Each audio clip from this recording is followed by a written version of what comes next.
Driverless cars for New Zealand. I'd like to explain why we should be excited about it. Right, the first thing that people do when I try to explain this to them is, oh, I don't want to drive a driverless car. I don't want to be there. I want to have my own hands behind the wheel controlling it. Fair enough, I know where they're coming from, but the problem is they tend to stop right there and not hear me out and basically have a completely false model in their head.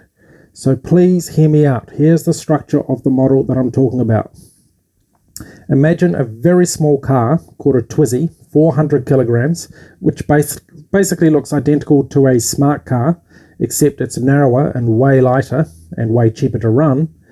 Imagine that you drive actively whenever you're in it. So it's not a driverless car when you're actually in it. However, it does employ driverless technology for one utterly critical feature, which is, of course, when you finish driving the car, you hit the log off button and then the car is driverless when no one is in it. And what does it do? It just drives to the next customer. So it can be used over and over again throughout the day and eliminates the need for parking, etc. Incredibly efficient and very safe, because you have to ask yourself, what's a car that weighs about a third or even a quarter of a modern car with no one in it, using good driverless technology, not extreme driverless technology, and also on top of that has a remote controller at first that monitors the car to make sure it's not doing anything funny in the difficult areas. What's the risk of that vehicle causing accidents?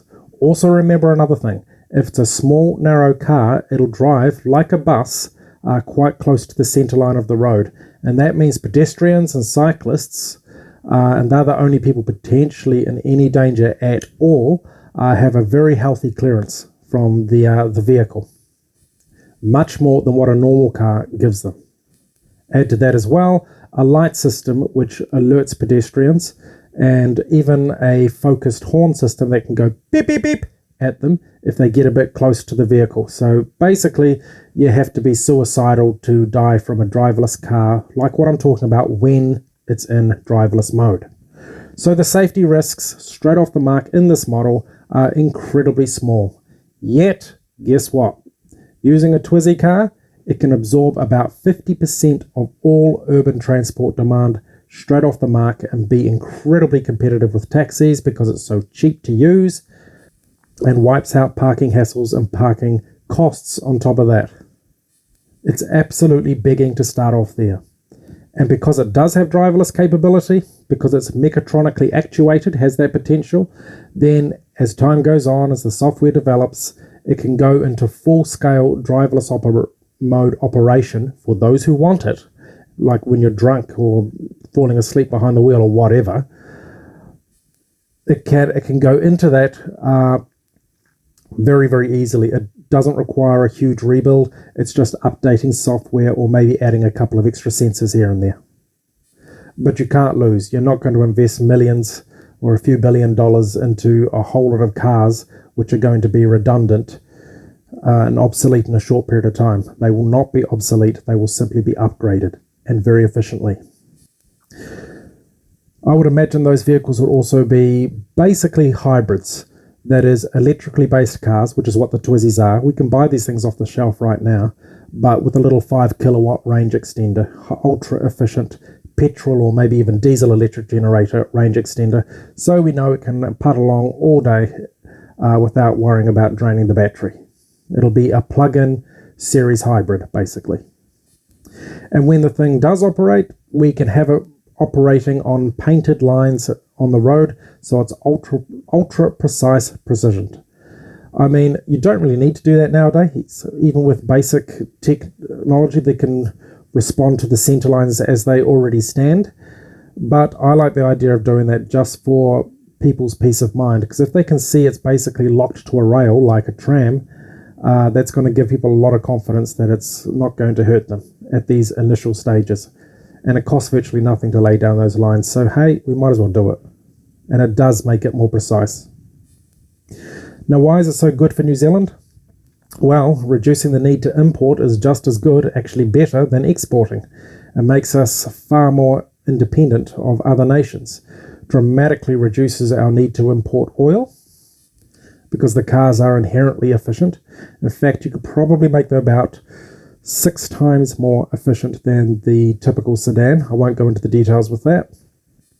And the other huge factor, which may actually be the biggest factor of all, is New Zealand doesn't make cars. We do not have an automotive industry to protect.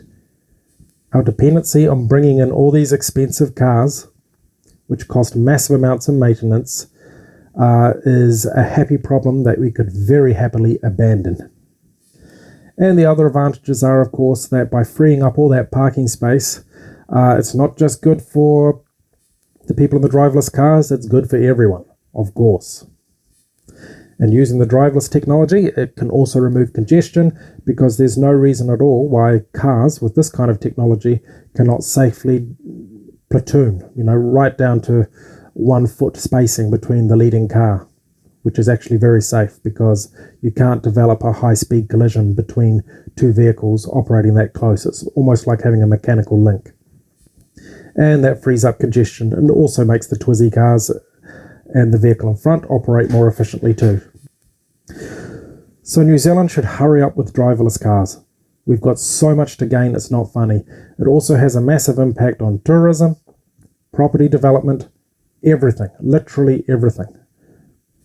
But as soon as you get the system employed and deployed and operating commercially, then the job from the political level, so to speak, is basically done.